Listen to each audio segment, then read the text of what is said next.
যারা বিনা হিসাবে জাহান্নামে যাবে তারা কারা? নেকির পাল্লা একটাও নেকি নাই, এটা তো আমরা জানি। ঈমান ছাড়া নেকি কাউন্ট হয় না। ঈমান নাই, নেকি নাই। যত নেকি করেন, ঈমান না থাকলে এই নেকির কোনো দাম নাই। যদি ঈমান ছাড়া নেকির দাম হইতো, মাদার তেরেসা বহুত বড় জান্নাত পাইত। আমি নিজে দেখেছি তার খেদমত, জনসেবার কারণে তো সে নোবেল পুরস্কার পাইছে। কলকাতায় তার কাজ, এনজিও চালায়, এনজিও, খ্রিস্টান এনজিও। আপনারা কোন তো এই বেডি জান্নাতি না জাহান্নামী? এত আসতে কি সন্দেহ আছে? খ্রিস্টান তো জান্নাতি না জাহান্নামী? জাহান্নাম, নিঃসন্দেহে, কোনো সন্দেহ। বিনা হিসাবে জাহান্নামে যাবে কাফের মুশরিক, এটা তো আপনারা বলবেন না, আমিও জানি, আপনারাও জানেন।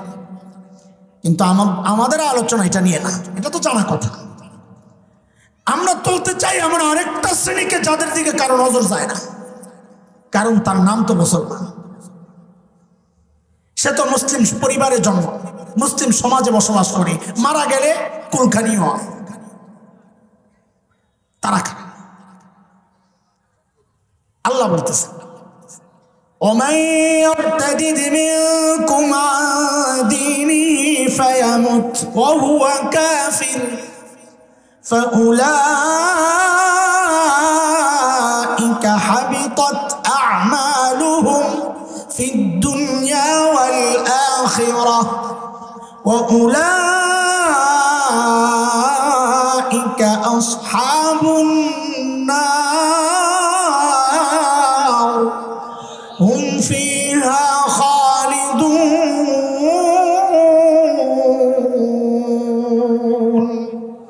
আল্লাহ বলেন, যারা মুরতাদ তাদের সমস্ত আমল বাতিল। সমস্ত আমল বাতিল মানে নেকির পাল্লা খালি। বলেন হিসাব হবে? কেন হবে না? পাল্লা একটা খালি, বাস। মুরতাদ কারা? সহজ বাংলায় যদি বলি তো মুরতাদ হচ্ছে যারা ইসলাম থেকে বের হয়ে গেছে। সহজ কথা, মুসলমান ছিল, ইসলাম থেকে কোনো কারণে বের হয়ে গেছে। মনোযোগ আছে নি? মনোযোগ ছাড়াই কথা বোঝা যাবে না। মনোযোগ আছে? শুনে, গত শতাব্দীর অন্যতম শ্রেষ্ঠ এক আলেমের নাম হচ্ছে শেখ আবুল হাসান আলী নদভী রহমতুল্লাহ আলাইহি। হযরত বড় এক কঠিন কথা বলেছেন, এক চরম বাস্তব কথা, যে মুরতাদ মানুষ নবী আলাইহিস সালামের যুগেও হয়েছে, নবীর যুগেও মুরতাদ হয়েছে, ইসলাম থেকে বের হয়েছে। যেমন একটা উদাহরণ শোনাই আপনাদেরকে। মক্কা বিজয়ের দিন নবী যখন মক্কায় ঢুকার সময় নবী ঘোষণা দিয়েছেন, লা তাসরিবা আলাইকুমুল ইয়াউম, আজকে কোনো প্রতিশোধ নাই, সব আমি মাফ করে দিলাম। তবে কোরআনের আয়াত আসছে সূরা আহজাবের, মালউনিনা আইনামা সুকিফু উখিযু ওয়া কুতিলু তাকতিলা, যারা মালউন তাদেরকে ছাড় দেওয়া যাবে না। নবী গনে গনে কয়েকজনের নাম বলেছেন, এদেরকে যেখানে পাওয়া যাবে ধৈর্যই হত্যা করতে হবে, ওদের মাফ নাই। ওরা কতজন কারা এটা নিয়ে ঐতিহাসিকদের ভিন্ন ভিন্ন মত আছে। তবে সবচেয়ে গ্রহণযোগ্য মত যেটা, সেটা হচ্ছে শেখ ইবনে তাইমিয়া রাহমাতুল্লাহি আলাইহির এক বিখ্যাত কিতাব আছে, আস-সারিমুল মাসলুল আলা শাতিমির রাসূল। ওই কিতাবে শেখ 15 জনের নাম আনছেন। আব্দুল্লাহ ইবনে খাতাল, কুরতুনা, উরাইনা, সাররা, মাকিস ইবনে সুবানা, হুয়াইরিস ইবনে নাকিদ, আব্দুল্লাহ ইবনে জিবারা, আব্দুল্লাহ ইবনে সাদ ইবনে আবি সারাহ, হুবার ইবনুল আসওয়াদ, ইকরামা ইবনে আবি জাহল, হুবাইরাহ বিনত আবি ওয়াহাব আল মখজুমি, ওয়াহশি ইবনে হারব, কাব ইবনে জুহাইর, হিন্দা বিনতে উতবা। এই 15 জনের নাম নবী বলেছেন, এদেরকে যেখানেই পাওয়া যাবে ধৈর্যই হত্যা করতে হবে। এর মধ্যে প্রথম যেই নাম আব্দুল্লাহ ইবনে খাতাল, আব্দুল্লাহ ইবনে খাতালের ইতিহাস থেকে জানা গেছে আব্দুল্লাহ ইবনে খাতাল মুসলমান হয়েছিল, মদিনায় ছিল, রাখাল মাইরা জীবজন্তুগুলা নিয়ে মক্কায় চলে আসছে ভাইয়া। এরপরে অশ্লীল সব কবিতা আবৃত্তি করেছে নবীর বিরুদ্ধে, ইসলামের বিরুদ্ধে, নবীর পরিবারের বিরুদ্ধে।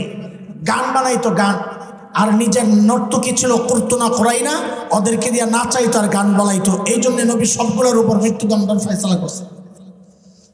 কি বোঝা গেল? নবীর যুগেও মানুষ মুসলমান থেকে ইসলাম থেকে বের হয়েছে, সাহাবীর যুগেও মানুষ ইসলাম থেকে বের হয়েছে। সাইয়েদনা আবু বকরের যুগে যাকাত দিতে অস্বীকার করছে, ইসলাম থেকে বের হয়ে গেছে। মুসাইলিমাতুল কাজ্জাব, ইয়ামামার বাসিন্দা, বনু হানিফের সদস্য। মুসাইলিমাতুল কাজ্জাব মিথ্যা নবুয়তের দাবি করেছে, তার অনুসারীরা মুরতাদ হয়ে গেছে, ইসলাম থেকে বের হয়ে গেছে সাহাবীদের যুগে। শায়েখ বলেন কিন্তু আফসোস হচ্ছে এই যুগে তার চেয়ে 1000 গুণ মানুষ বেশি ইসলাম থেকে বের হচ্ছে। পার্থক্য কি? এ মুসলমান, পার্থক্যটা বুঝেন। পার্থক্য কি? যে ওই যুগে যারা ইসলাম থেকে বের হইতো, ওর নিজেরা জানতো আমি ইসলাম থেকে বের হয়েছি। যেই সমাজে মুরতাদ হয়েছে, সমাজও জানতো সে ইসলামে নাই, যার কারণে তার বিরুদ্ধে জিহাদ হয়েছে। কিন্তু আফসোস এই যুগে মানুষ তার চেয়ে 1000 গুণ বেশি ইসলাম থেকে বের হচ্ছে, কিন্তু যে বের হচ্ছে ও নিজেও জানে না আমি ইসলাম থেকে বের হয়ে গেছি। যেই সমাজে মুরতাদ হয়েছে, সমাজও জানে না সে ইসলাম থেকে বের হয়ে গেছে। দাড়ি পাল্লায় পাল্লা থাকে কয়টা? মাপার একটা সিস্টেম আছে। ধরেন আপনি আলু মাপবেন, আপনাদের এদিকে বেশি কি হয় ফসল? পেঁয়াজ। মাশাআল্লাহ, পেঁয়াজ মাপবেন। এখন এক পাল্লায় পাথর দিছেন, আরেক পাল্লায় পেঁয়াজ দেন নাই, মাপা যাবে? কেন যাবে না? আমি যা বলি ওইটাই বলেন, এবং বয়ানের শেষ পর্যন্ত এই একটা ডিউটি আপনাদেরকে দিচ্ছি, জিজ্ঞেস করলে খালি এটাই বলবেন। কেন মাপা যাবে না? বলে পাল্লা একটা খালি। বলেন, আবার বলেন। হ্যাঁ, আমার স্টাইল এটা, আমার সাথে কথা বলা লাগবে। আমি অর্ধেক বলবো, বাকি অর্ধেক আপনারা বলবেন, তাইলে বুঝবো যে আপনারা বুঝতেছেন। আমি আবারও বলি, এক পাল্লায় পাথর দিছেন, আরেক পাল্লায় পেঁয়াজ দেন নাই, মাপা যাবে? কেন যাবে না? পাল্লা খালি বলি, এক না বললে সব গন্ডগোল লেগে যাবে। বলেন, পাল্লা একটা, পাল্লা একটা। ঠিক উল্টাও যদি হয়, ধরেন এক পাল্লায় পেঁয়াজ রাখছেন, আরেক পাল্লায় পাথর দেন নাই, মাপা যাবে? কেন যাবে না? পাল্লা একটা। হাসরের মাঠে আল্লাহর আদালতে এমন কিছু মানুষ আসবেন যাদের নেকির পাল্লায় নেকি তো আছে, কিন্তু গুনার পাল্লায় গুনাহ নাই একটাও। আচ্ছা বলেন তো, তাদের আমল মাপা যাবে? কেন যাবে না? এই তো লাইনে আসছে। মাশাআল্লাহ, পাল্লা একটা খালি। যেহেতু আমল মাপা যাবে না, তাদের ব্যাপারেই আল্লাহর সিদ্ধান্ত, তারা বিনা হিসাবে জান্নাতে চলে যাবে।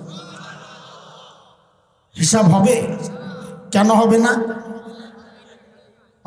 পাল্লা একটা খালি, গুনাহ নাই না, ওইটা ডিউটি যেটা দিছি ওইটাই করেন, আরেক দিকে যায় না।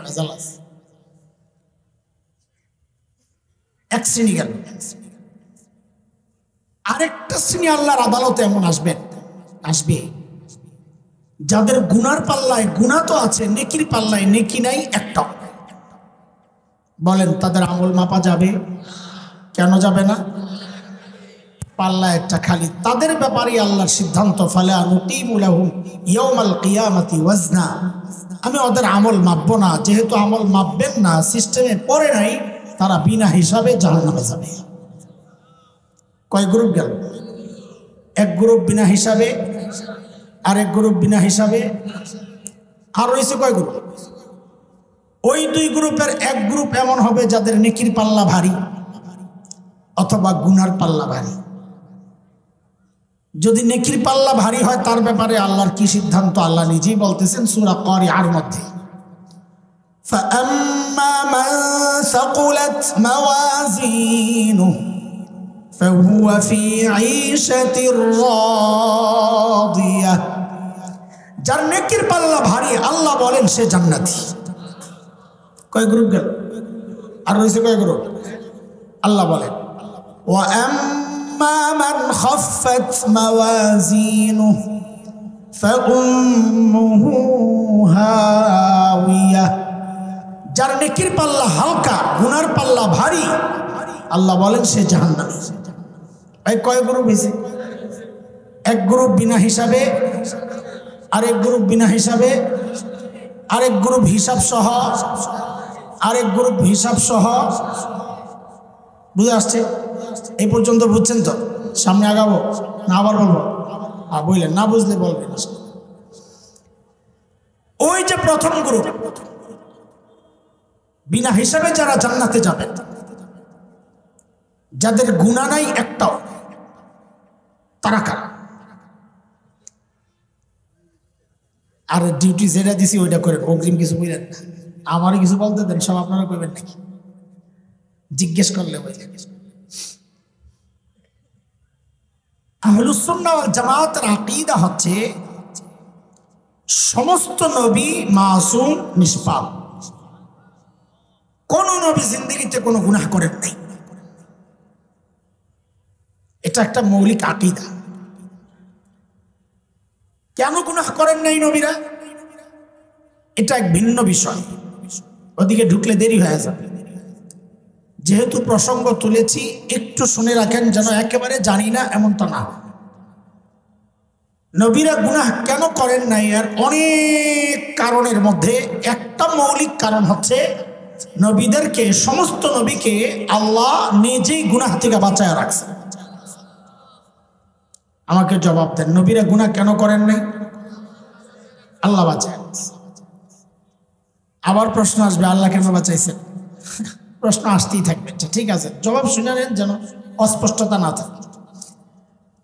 সূরা হজের শেষ দিকে একটা আয়াত আসছে, শেষ পৃষ্ঠা। আল্লাহ বলেন, আল্লাহু ইয়াসতাফি মিনাল মালাইকাতি রাসূলান ওয়া মিনান নাস। আল্লাহ বলেন সমস্ত নবী রাসূল এটা আমি আল্লাহ নির্বাচন করছি। কোন রাজা বাদশার নির্বাচন, নবীদেরকে কে নির্বাচন করছে? এখন কোন নবী যদি গুনাহ করেন তো আল্লাহর নির্বাচনটাই প্রশ্নবিদ্ধ হয়ে যায়, যে আমাদেরকে গুনাহ থেকে বাঁচাইতে আপনি কাকে নবী বানায়া পাঠাইলেন? উনি নিজেই তো গুনাহ করেন। নবীদের আল্লাহর নির্বাচন যেন প্রশ্নবিদ্ধ না হয়, এই জন্য আল্লাহ নিজে সমস্ত নবীকে গুনাহ থেকে বাঁচায়া রাখছে। কথা বুঝে আসছেনি? যেমন হযরত ইউসুফ আলাইহিস সালাতু ওয়াস সালাম, নাম শুনছেন নি? দেখতে কেমন ছিলেন? আমার মতন কালা বেটা। কেমন? কত সুন্দর, অনেক। বলেন যে এর চেয়ে সুন্দর আল্লাহ কাউকে বানান নাই, বানাবেনও না। বলে থাইবেন না, সাথে তবে লাগাইবেন, নাইলে ভেজাল আছে। বলেন, এর চেয়ে সুন্দর আল্লাহ কাউকে বানান নাই, বানাবেনও। হ্যাঁ হ্যাঁ, এটা ঠিক আছে। অক্ষ করা ছাড়া, থামা ছাড়াই বলবেন তবে। বলে তবে মানে তবে আমাদের নবী আলাইহিস সালাতু ওয়াস সালাম ছাড়া। আমাদের নবীর সৌন্দর্যের সাথে কারো সৌন্দর্যের তুলনা হয় না। হযরত ইউসুফ ছিলেন ফর্সা, আর আমার নবীর সৌন্দর্য চোখের দিকে তাকালে মনে হতো এর চেয়ে সুন্দর চোখ আর হইতে পারে না। নাকের দিকে তাকালে মনে হতো এর চেয়ে সুন্দর নাক আর হইতে পারে না। আরে ওই জন্যই তো কবি হাসান ইবনে সাবিত, আরবের বিখ্যাত কবি, নবীজির চেহারার দিকে তাকায়া তাকায়া কবিতা লেখছেন কি, وأحسن منك لم تر قط عيني وأجمل منك لم تلد النساء خلقت مبرأ من كل عيب كأنك قد خلقت كما تشاء। নবী তো আপনার চেয়ে সুন্দর এই চোখ কোনদিন কাউকে দেখে নাই। আপনার চেয়ে সুন্দর কোনো মা কাউকে জন্ম দেন নাই। আপনাকে দেখলে মনে হয় আল্লাহ আপনাকে সমস্ত ত্রুটি মুক্ত করে আপনার চাওয়া অনুযায়ী আসমান থেকে পাঠায় দিয়েছে। হযরত ইউসুফের সৌন্দর্যে পাগল হয়েছে মিশরের মেয়েরা, বিশেষ করে ফার্স্ট লেডি জুলাইখা। চিনেননি? হ্যাঁ চিনেন তো, ওই যে ইউসুফ জুলাইখার সিরিয়াল দেখছেন না, চিনবেনই তো। পণ্ডিত জুলাইখা বারবার প্রস্তাব দেয়, হুজুর রে হুজুর তো। একদিন জুলাইখা একদম ভিতরে নিয়ে আটকাইছে। কত ভিতরে? তাফসীরে কিতাবে আসছে 7 দরজা ভিতরে, মানে আর রুম নয় আর কি, একেবারে সিপাত। বাদিরে বলছে বাহির দিয়া দরজাগুলা লাগাই দিয়ে যাও। হযরত ইউসুফ দেখছেন, হায় খোদা আমি তো ফেসে গেছি। তিনি কি করছেন পড়বেন তাফসীরে কিতাবে, সূরা ইউসুফের 23, 24, 25, 26 এই আয়াতগুলো, 27 আছে, এই আয়াতগুলো পড়বেন। চমৎকার গল্প। আল্লাহ বলতেছেন وراودته التي هو في بيتها عن نفسه وغلقت الأبواب وقالت هيت لك قال معاذ الله إنه ربي أحسن مثواي إنه لا يفلح الظالمون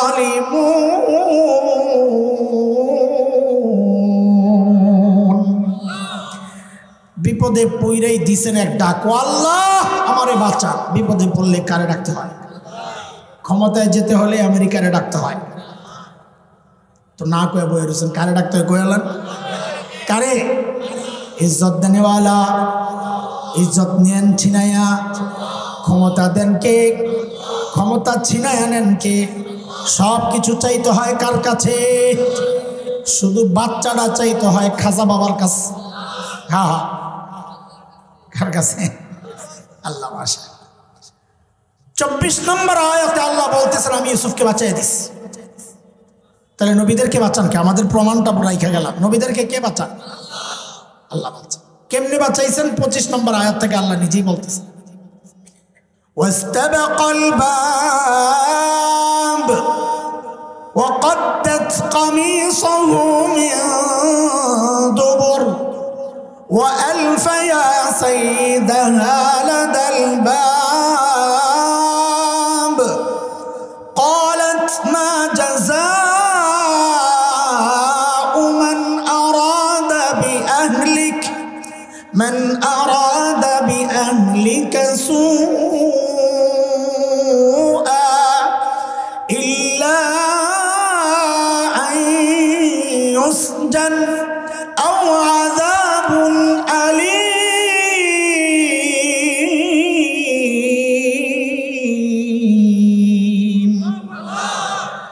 দৌড় দিছেন দরজার দিকে। কোন দিকে?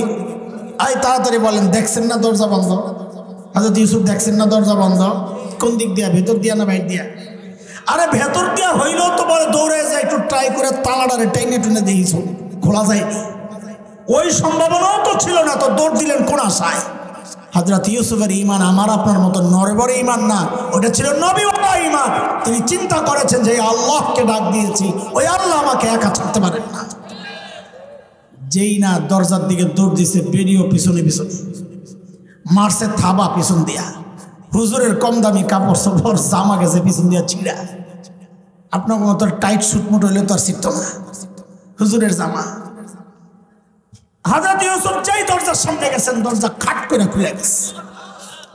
একটা, দুইটা, তিনটা, চারটা, পাঁচটা, ছয়টা, সাতটা দরজা খুললেই যাই পড়ছে জামাইয়ের সামনে, হাতে নাতে ধরা। কিন্তু মহিলা বড় চালাক, জামাইয়ের সামনে পইরা একেবারে জাগায় পল্টি মারছে। পল্টি মারা বুঝেন তো কি বলে? হ্যাঁ, আপনার স্ত্রীর সাথে অপকর্মের চেষ্টা যে করলো তার কি শাস্তি হওয়া উচিত? দেখছেন নি কারবার? দোষ করলো কে? দোষ করলো কে? চাপাইতেছে কার কান্দে? আরে হুজুরের কান্দে। কার কান্দে? এই জমানায়ও এমন বহু উদাহরণ আছে, দোষ করছে নিজে, চাপাই দেয় হুজুর কান্দে। আল্লাহ থাকার গেলাম না, ঠিকঠুক আস্তে আস্তে কোন বুঝছি আপনাকে কারবার। এরপরে আবার নিজেই কয় বিচার দিল কার কাছে? জামাইয়ের কাছে, তাই না? কাজে ফায়সালা কে দিবে? জামাই দিবে না? বিচার দিছে যার কাছে, ফায়সালা তিনি দিবেন না? নিজেই ফায়সালা দেয়। ইল্লা আইয়ুসজান আও আযাবুন আলীম, হয় ওরে আয়না করে ঢুকান, আর নাহলে রিমান্ডে নিয়ে কঠিন একটা পিটা লাগায় দেন। বিষয় কি? বিচার দিলে একজনের কাছে, তুমি নিজেই বিচার করে নিতেছো যে? ওটা হলো ক্ষমতার দাপট। ক্ষমতায় যারা থাকে আদালতের সিদ্ধান্ত নিতে দেয় না, নিজেরা সিদ্ধান্ত লিখে পাঠাইয়া দেয়, আদালত খালি পইরা শোনাইয়া দেয়। সিস্টেম এটা ঠিক আছে না?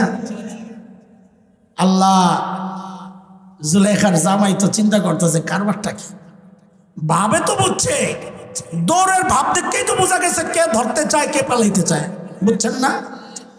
তারপরও কিছু বলেন না যে দলের লোক যে বুঝাও না বুঝার একটা ভান করতে হয়। কথাবার্তা বুঝেন না আপনারা? এইসব কি ঘটনা কি? বলে হিয়া রাওয়াদাতনি আন নাফসি, আমি কিচ্ছু করি নাই, যা করছে বেনি। বলে তুমি যে করো নাই প্রমাণ দাও। আরেকটা গন্ডগোল।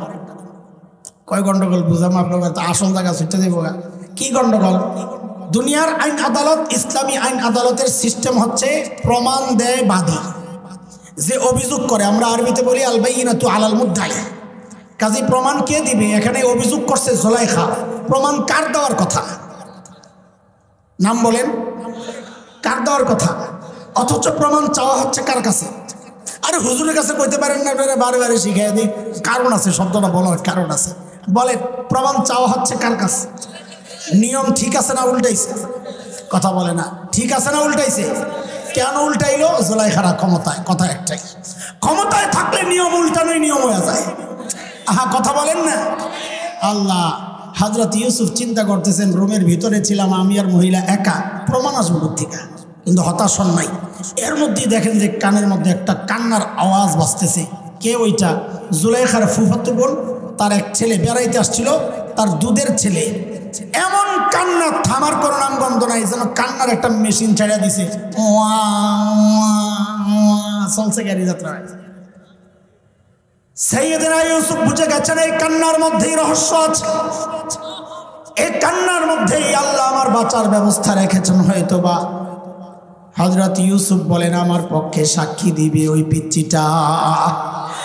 জুলাইখা তো মনে মনে খুশি, চান্দুক খাইছ ধরা। অস্বীকার করতে প্রমাণ তোমারও নয় আমারও নয়, বিষয়টা ঝুলে থাকতো। প্রমাণ বানাইলা পিচ্চিরে, পিচ্চিরে জিজ্ঞেস করা হবে, এ পিচ্চি অপরাধ কে করছে? পিচ্চি বলবে ওয়ার খাইবা বাড়ি।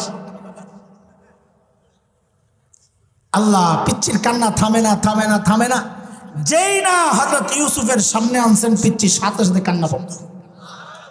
কান্না করাইছেন কে? থামাইছেন কে? নবীদেরকে বাঁচান কে? এখন পিচ্চিকে জিজ্ঞেস করা হয়, হ্যাঁ পিচ্চি অপরাধ কে করছে কহ। পিচ্চি যদি ডাইরেক্ট বলতো অপরাধ করছে জুলাইখা, তো ওই দরবারের মুরগি চোরা যেগুলো ছিল, সব দরবারে দুই একটা মুরগি চোরা থাকে, ওই দরবারের মুরগি চোরাগুলো বলতো মোল্লার কাম। মোল্লারা কত নাটক যে জানে, শাপলা চত্বরে রং কেউ শুয়ে থাকতে পারে। এটাই মোল্লা জাদু দিয়ে বের করছে এই কথা। আল্লাহ তাআলা এমন সিস্টেম করে কথা বের করছেন, নড়াচড়ার সুযোগ নাই। পিচ্চির জবান খুলে গেছে, বলা শুরু করছে, ইন কানা কামিসুহু কুদ্দা মিন কুবুল ফাসাদাকাত ওয়া হুয়া মিনাল কাযিবিন ওয়া ইন কানা কামিসুহু কুদ্দা মিন দুবুর ফাকাযাবাত ওয়া হুয়া মিনাস সাদিকিন। বলে হুজুরের জামা চেক করেন। জামা কয়, জামা চেক করলে কি হবে? কয়, যদি দেখেন জামা সামনে দিয়া ছিঁড়া, তো বুঝবেন জুলাইখা ঠিক আছে, হুজুর অপরাধী। ইউসুফ ধরতে গেছে জুলাইখা আত্মরক্ষার্থে, থাবা থুবা মারছে যে ইউসুফের জামা ছিঁড়ছে। আর যদি দেখেন জামা পেছন দিয়া ছিঁড়া, তো বুঝবেন যে কেস ফিটিং, জুলাইখা অপরাধ করছে। ইউসুফ পালাইতে গেছে, জুলাইখা পেছন দিয়া থাবা মাইরা জামা ছিঁড়ছে।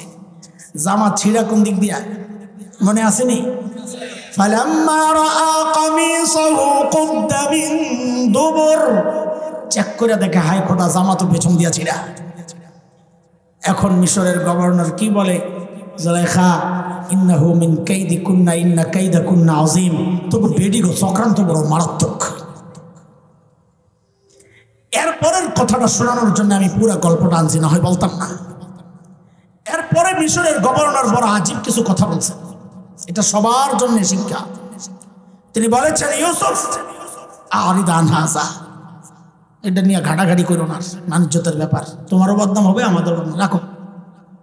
জুলাইখারে ধরছে, ওয়াস্তাগফিরি লিযামবিক ইন্নাকি কুনতি মিনাল খাতিঈন। অপরাধ করছো, আবার বড় গলায় কথা কও, এটা নিয়ম না। অপরাধ করছো স্বীকার করো, গুম করলে স্বীকার করো, খুন করলে স্বীকার করো, অর্থ পাচার করলে স্বীকার করো। অপরাধ করে বড় গলায় কথা বলতে হয় না, এতে মানুষের জিদ আরো বাইরে যায়। অপরাধ করে ক্ষমা চাইতে হয়, ক্ষমা চাইতে হয়, ক্ষমা চাইতে হয়। এটা সিস্টেম কোরআনের। কথা বুঝতেছেন কিছু? আচ্ছা, কিছু বুঝলেই চলবো, বাদ দেন। এক নম্বর গ্রুপ বিনা হিসাবে, তারা কারা? সমস্ত নবী। বলেন তারা কারা? আল্লাহ আল্লাহর হাবিব বলেন সাল্লাল্লাহু আলাইহি ওয়াসাল্লাম পড়েন সুবহানাল্লাহ বলছেন, খুশি হয়ে গেছেন। কোন কারণে খুশি হইলেন? আপনার নামাই ভাব, এত আশা। সুবহানাল্লাহ। হতাশার জন্য কথাগুলো বলছি না, বাস্তবতা স্বীকার করেন। সাহাবীদেরকে না দিয়ে আমার আপনার দিয়ে দিব? আমার আপনার তাকওয়ার কোনো গ্যারান্টি আছে? সাহাবীর তাকওয়ার গ্যারান্টি আছে। আমার আপনার তাকওয়ার পাশের মানুষই তো স্বীকার করে না, বউ স্বীকার করে না। পিশাব করে জিগাইবেন, হুজুর আপনার বউ কি আপনার কাছে মুরিদ হইছে? দেখবেন পিশাব খেপে যাবে, হায় বেড়া। আর কথা বলার জিজ্ঞেস করার জিনিস পাস না, আসলে নাই, খবর নাই, জবাব নাই। আচ্ছা অন্য পিশাবকে বদনাম করে লাভ নাই। আমি পিশাবটাই শোনেন, আমারটা মুরিদ হয় নাই আমার কাছে। আপনার কোন মার্কা পীর জানা আছে? এক পিশাবের গল্প পড়ছি, শুনছি ছোটবেলায়। ঘরে গেলেই বউ দেয় চেতা খান, বাইরে না মানুষের এত ভক্তি, ঘরে গেলে বিলাই।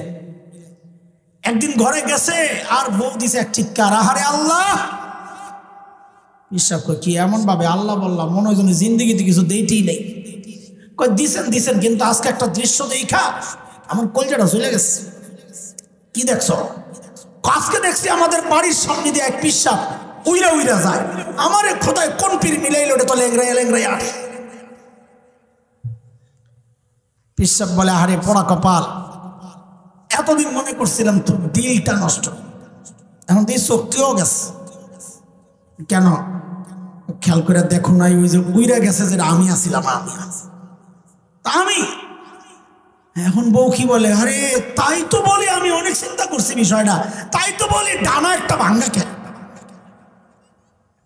নিজের জামাইয়ের পিরালি আর তাকওয়া স্বীকার করে না।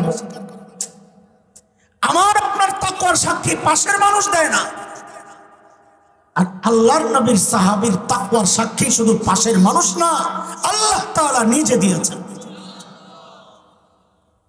বলে কই দিয়েছেন, কেমনে দিয়েছেন বুঝার জন্য আগে আর একটা কথা বুঝালো। যিনি পড়ান, বোর্ডের পরীক্ষা, ফাইনাল পরীক্ষা তিনি নেন না অন্যরা নেন? আমার কথা কও, অন্যরা নেন। আল্লাহর জন্য এমনটাই বলেছেন। আমার নবীর সাহাবীরে তাকওয়া পড়াইছেন নবী, শিখাইছেন নবী, কিন্তু পরীক্ষা নিছি আমি আল্লাহ। সাহাবীর তাকওয়ার পরীক্ষা নিছেন কে?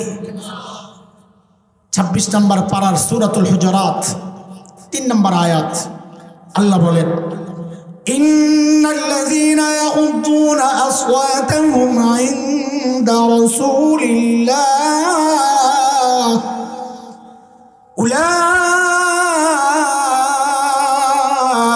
উলাইকাল্লাযীনা ইমতাহানাল্লাহু কুলুবাহুম লিত্তাকওয়া লাহুম মাগফিরাতুন ওয়া আজরুন আযীম।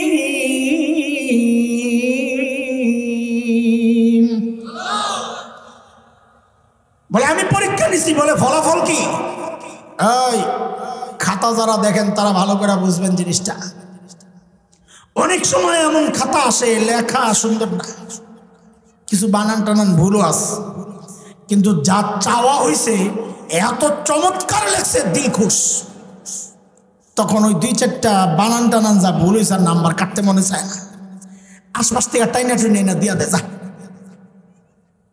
আবার অনেক সময় লেখা এত সুন্দর যেন টাইপ করছে, কিন্তু যা চাওয়া হয়েছে আর দ্বারের কাছেও নাই, মেজাজটা যায় খারাপ হয়ে। খালি লেখাটাই সুন্দর করছে, লেখা পড়ার করছে না, যা ফেল। সাহাবীর তাকওয়ার পরীক্ষা যে আল্লাহ নিছে, কি অবস্থা কি অবস্থা? কিছু বানান টানান ভুল হয়েছে তো, কিন্তু বিষয় এত চমৎকার, এই ছোট্ট মোট্ট ভুল টুল যা করছে আমি আল্লাহদেরকে মাফ করে দিলাম। এই কথাটা কেন বলতেছি জানেন? এই সমাজের কিছু মহাপণ্ডিত আছে যাগো কাম কাজ নাই, বয়া বয়া সাহাবীর দোষ ধরে, সাহাবীর দোষ তালাশ করে। আসে না এই কথা কর? এমন লিখনি তৈরি করে গেছে যার মাধ্যমে কোটি কোটি মানুষ অটোমেটিক সাহাবী বিদ্বেষী হয়ে যাচ্ছে। বললে আবার রাগ হয়ে যায়, বলে হিংসা করে। আল্লাহর নবীর সাহাবীকে নিয়ে যারা কথা বলে, দুনিয়ার মানুষের সামনে তুমি মহাপণ্ডিত হইতে পারো, আহলুল্লাহদের কাছে, হক্কানি উলামাদের কাছে তুমি পণ্ডিত না, তুমি নষ্ট, তুমি ভ্রষ্ট, তুমি গোমরা, তুমি পথভ্রষ্ট। কথা বলে খবরদার নবীর সাহাবেদেরকে নিয়ে কোন রকমের কথা বলা যাবে না। তারা সমালোচনার ঊর্ধ্বে চলে গেছেন। কেন? আল্লাহ তাদেরকে মাফ করার ওয়াদা করছেন। আল্লাহ যাদেরকে মাফ করেছেন, তুমি কথা বলার কে তাদেরকে? পোড়া কপাল, আসলে পোড়া কপাল। পোড়া কপাল না হইলে সাহাবী নিয়ে কথা বলে না। বলতেছিলাম সাহাবী তো রয়ে গেছে কত, আপনি সুবহানাল্লাহ পড়েন কোন আশায়? আমার আপনার তাকওয়ার তো কোনো গ্যারান্টি নাই, সাহাবীর তাকওয়ার তো গ্যারান্টি আছে। এই সাহাবায়ে কত, সাহাবী কত, সাহাবী কত? 6 লক্ষ। হ্যাঁ, লক্ষ লক্ষ, এটা একটা সুন্দর জবাব হয়েছে, লক্ষ লক্ষ। বুখারীতে আসছে, বুখারীর রিওয়ায়াত, 6 লক্ষ সাহাবী বিদায় হজে নবী আলাইহিস সালামের সাথে হজ করছেন। হজের সংখ্যা, হাজির সংখ্যা কত কে জানি আইনা কেমনে কেমনে এই 6 লক্ষরে সাহাবীর সংখ্যা বানাইলিস। সাহাবী 6 লক্ষ কেমনে হবে? হজে তো করছে 6 লক্ষ, সবাই পড়ছিল কাঁচায় গুছায়, ছোট বড় আতুর লুলা কানা যা আছে, অসুস্থ রুগী মুগী সব, মদিনা খালি, ইয়ামান খালি, শাম খালি, ইরাক খালি, সবাই পড়ছে হজ করতে। আমাদের যাত্রাবাড়ির হযরত শেখ মাহমুদুল হাসান দামাত বারাকাতুহুল আলিয়ার বক্তব্য, আনুমানিক ওই সময় 5 লক্ষ সাহাবী ছিল। এখন 70,000 যদি সাহাবী বিনা হিসাবে জান্নাতে যান, তো সাহাবী তো আরো বাকি আছে 4,30,000। আপনি সুবহানাল্লাহ পড়েন কোন আশায়?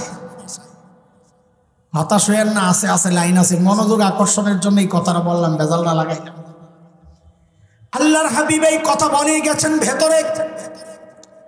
এর মধ্যে সাহাবীদের মধ্যে ফিসফাস শুরু হয়ে গেছে। হারি এই 70,000 কে যে যাবে আল্লাহই জানে। একজন কয় তুমি যাইবা, কয় না তুমি যাইবা, আমার আমল দুর্বল। এর মধ্যে নবী আলাইহিস সালাম আয়েশা দেখেন ফিসফাস চলতেছে। বলে তোমরা কি আলাপ করতেছ? কই ইয়া রাসূলুল্লাহ 70,000 কারা? ওইটাই চলতেছে। আল্লাহর হাবিব কিছু কথা বলার পর যেটা বললেন, এরে শোন, ওই 70,000 তো ব্যক্তি না, 70,000 যে যাবে আমার উম্মতের 70,000 জামাত, 70,000 দল যাবে বিনা হিসাবে জান্নাতে। কত কত কি? এখন প্রত্যেক দলে যদি একজন কইরা হয় তো কাহিনী তো আগের টাই। দল ধরলাম, কিন্তু প্রত্যেক দলে যদি একজন কইরা হয় তো কত হাজার? 70,000। তো হ্যাঁ, কাহিনী তো আগের টাই না। আল্লাহর হাবিব বলেন এই দল যে 70,000, একজন দুইজন না, প্রত্যেক দলে থাকবে আরো 70,000 যারা সব বিনা হিসাবে জান্নাতে যাবে। 70,000 পুরো 70,000। এইবার তো সুবহানাল্লাহ জোরে কওয়া দরকার ছিল, এইবার তো ভাগ পাইলেও পাইতে পারি। আল্লাহ তুমি কবুল করো। এক গ্রুপ গেল, তাড়াতাড়ি কথা আগাই তো অনেক জরুরি কথা রয়ে গেছে। এক গ্রুপ যারা বিনা হিসাবে জান্নাতে যাবেন, হিসাব হবে না। পিছনের পড়াটা মনে থাকলে বলেন কেন হিসাব হবে না? পাল্লা একটা খালি, সাবাস সাবাস বাসা। মুমতাজ খানাফি। 2 নম্বর গ্রুপটা একটু শুনেন মনোযোগ। সময়ের ভয়ঙ্কর কিছু ফিতনা সম্পর্কে না বললে আপনাদের চোখ খুলবে না। যারা বিনা হিসাবে জাহান্নামে যাবে তারা কারা? নেকির পাল্লা একটাও নেকি নাই, এটা তো আমরা জানি। ঈমান ছাড়া নেকি কাউন্ট হয় না। ঈমান নাই, নেকি নাই। যত নেকি করেন, ঈমান না থাকলে এই নেকির কোনো দাম নাই। যদি ঈমান ছাড়া নেকির দাম হইতো, মাদার তেরেসা বহুত বড় জান্নাত পাইত। আমি নিজে দেখেছি তার খেদমত, জনসেবা। জনসেবার কারণে তো সে নোবেল পুরস্কার পাইছে। কলকাতায় তার কাজ, এনজিও চালায়, এনজিও, খ্রিস্টান এনজিও। আপনারা কোন তো এই বেডি জান্নাতি না জাহান্নামী? এত আসতে কি সন্দেহ আছে? খ্রিস্টান খ্রিস্টান তো জান্নাতি না জাহান্নামী? জাহান্নাম, নিঃসন্দেহে, কোনো সন্দেহ। বিনা হিসাবে জাহান্নামে যাবে কাফের মুশরিক, এটা তো আপনারা বলবেন না, আমিও জানি, আপনারাও জানেন। কিন্তু আমাদের আলোচনা এটা নিয়ে না, এটা তো জানা কথা। আমরা তুলতে চাই আমরা আরেকটা শ্রেণীকে, যাদের দিকে কারো নজর যায় না, কারণ তার নাম তো মুসলমান। সে তো মুসলিম পরিবারে জন্ম, মুসলিম সমাজে বসবাস করে, মারা গেলে কুলখানি হয়, তারা খায়। আল্লাহ বলতেছে ومن يرتد منكم عن دينه فيمت وهو كافر فأولئك حبطت أعمالهم في الدنيا والآخرة وأولئك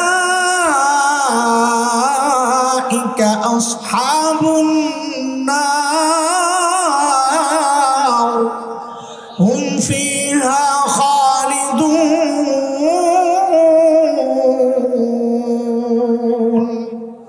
আল্লাহ বলেন যারা মুরতাদ তাদের সমস্ত আমল বাতিল।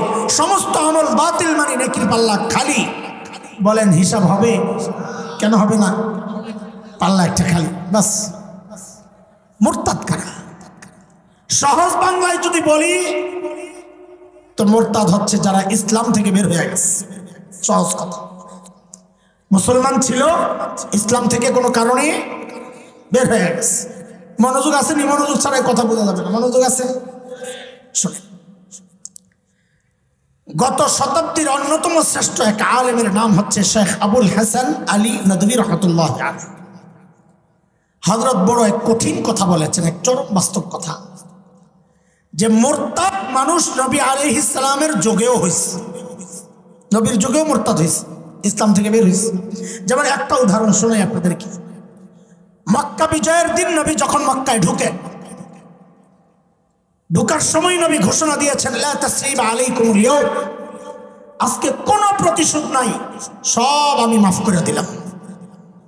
তবে কোরআনের আয়াত আসছে সূরা আহজাবের, মালউনিনা আইনামা সুকিফু উখিযু ওয়া কুতিলু তাকতিলা, যারা মালউন তাদেরকে ছাড় দেওয়া যাবে না। নবী গনে গনে কয়েকজনের নাম বলেছেন, এদেরকে যেখানে পাওয়া যাবে ধৈর্যই হত্যা করতে হবে, ওদের মাফ নাই। ওরা কতজন কারা এটা নিয়ে ঐতিহাসিকদের ভিন্ন ভিন্ন মত আছে। তবে সবচেয়ে গ্রহণযোগ্য মত যেটা, সেটা হচ্ছে শেখ ইবনে তাইমিয়া রাহমাতুল্লাহি আলাইহির এক বিখ্যাত কিতাব আছে আস-সারিমুল মাসলুল আলা শাতিমির রাসূল। ওই কিতাবে শেখ 15 জনের নাম আনছেন। আব্দুল্লাহ ইবনে খাতাল, কুরতুনা, কুরাইনা, সাররা, মাকিস ইবনে সুবানা, হুয়াইরিস ইবনে নাকিদ, আব্দুল্লাহ ইবনে জিবারা, আব্দুল্লাহ ইবনে সাদ ইবনে আবি সারাহ, হুবার ইবনুল আসওয়াদ, ইকরামা ইবনে আবি জাহল, হুবাইরাহ বিনত আবি ওয়াহাব আল মখজুমি, ওয়াহশি ইবনে হারব, কাব ইবনে জুহাইর, হিন্দা বিনতে উতবা। এই 15 জনের নাম নবী বলেছেন, এদেরকে যেখানেই পাওয়া যাবে ধৈর্যই হত্যা করতে হবে। এর মধ্যে প্রথম যেই নাম আব্দুল্লাহ ইবনে খাতাল, আব্দুল্লাহ ইবনে খাতালের ইতিহাস থেকে জানা গেছে আব্দুল্লাহ ইবনে খাতাল মুসলমান হয়েছিল, মদিনায় ছিল, রাখাল মাইরা জীবজন্তুগুলা নিয়ে মক্কায় চলে আসছে ভাইগা। এরপরে অশ্লীল সব কবিতা আবৃত্তি করেছে নবীর বিরুদ্ধে, ইসলামের বিরুদ্ধে, নবীর পরিবারের বিরুদ্ধে। গান বানাইতো, গান, আর নিজের নর্তকী ছিল কুরতুনা, কুরাইনা, ওদেরকে দিয়ে নাচাইতো আর গান বলাইতো। এই জন্য নবী সবগুলোর উপর মৃত্যুদণ্ড ফয়সালা করছে। কি বোঝা গেল? নবীর যুগেও মানুষ মুসলমান থেকে ইসলাম থেকে বের হয়েছে, সাহাবীর যুগেও মানুষ ইসলাম থেকে বের হয়েছে। সাইয়েদনা আবু বকরের যুগে যাকাত দিতে অস্বীকার করছে, ইসলাম থেকে বের হয়ে গেছে। মুসাইলিমাতুল কাজ্জাব, ইয়ামামার বাসিন্দা, বনু হানিফের সদস্য, মুসাইলিমাতুল কাজ্জাব মিথ্যা নবুয়তের দাবি করেছে, তার অনুসারীরা মুরতাদ হয়ে গেছে, ইসলাম থেকে বের হয়ে গেছে সাহাবীদের যুগে।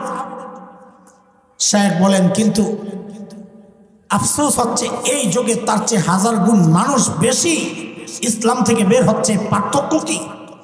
মুসলমান, পার্থক্যটা বুঝেন। পার্থক্য কি? যে ওই যুগে যারা ইসলাম থেকে বের হইতো, ওর নিজেরা জানতো আমি ইসলাম থেকে বের হয়েছি। যেই সমাজে মুরতাদ হয়েছে, সমাজও জানতো সে ইসলামে নাই, যার কারণে তার বিরুদ্ধে জিহাদ হয়েছে। কিন্তু আফসোস এই যুগে মানুষ তার চেয়ে 1000 গুণ বেশি ইসলাম থেকে বের হচ্ছে, কিন্তু যে বের হচ্ছে ও নিজেও জানে না আমি ইসলাম থেকে বের হয়ে গেছি। যেই সমাজে মুরতাদ হয়েছে, সমাজও জানে না সে ইসলাম থেকে বের হয়ে গেছে।